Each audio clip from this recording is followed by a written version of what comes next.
I wrote Ruby about 3 years ago actually, because I often walked my daughter to school, Charlotte, and it's always been a rush. You know what it's like in the morning, you dash out the house, you grab everything up. And on the odd morning that we took our time, we used to be able to look around and see what was around us. And it was just such an enjoyable walk when we had that time. And I just sat down one day and I was thinking, because she got to the stage where she was older and she passed on to senior school, and I missed it. I missed that school walk with her, although I moaned about rushing out and her forgetting things. And I sat down one day and I imagined walking with her again, and Ruby came into being, I suppose, which was lovely.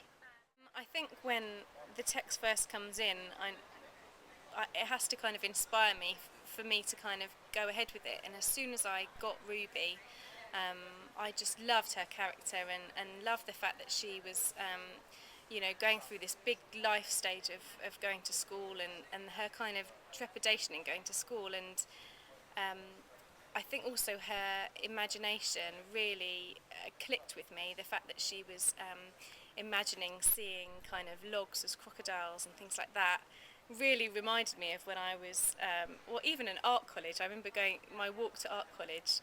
Me and a friend would always spot things and say what they looked like and spot things along the route. And so I really kind of felt I had a connection with Ruby. So I was immediately inspired by her character and her story.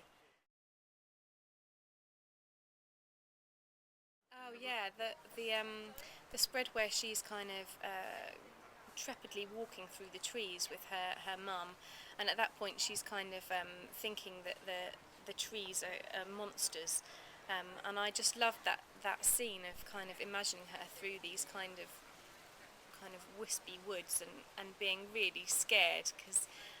And I think also that imagery really struck a chord with me of having these kind of trees can be so overbearing when you're so small. These huge trees can look so big and massive, and so yeah. As soon as I read the text, I knew that was one image that I was going to enjoy drawing.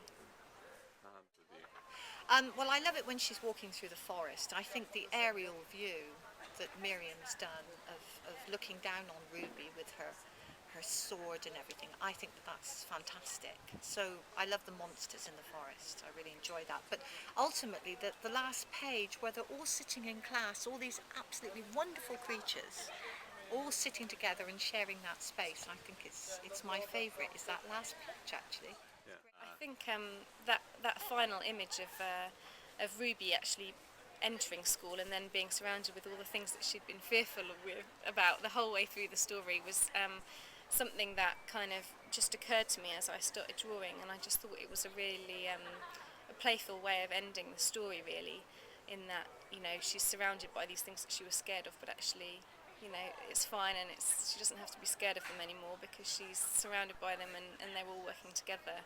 Um, yeah, and in that way, that's one instance where the illustration can almost add to the story because the story doesn't necessarily state that that's happened, but you can have a bit of a giggle at the end of the book.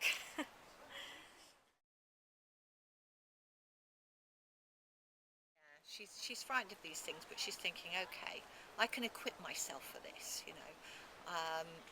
I'll do my special magic dance, or I'll take my sword and frighten away the monsters. So, it's good to see her being really proactive, with her imagination and not feeling that it's ruling her, but she's actually has control over these things.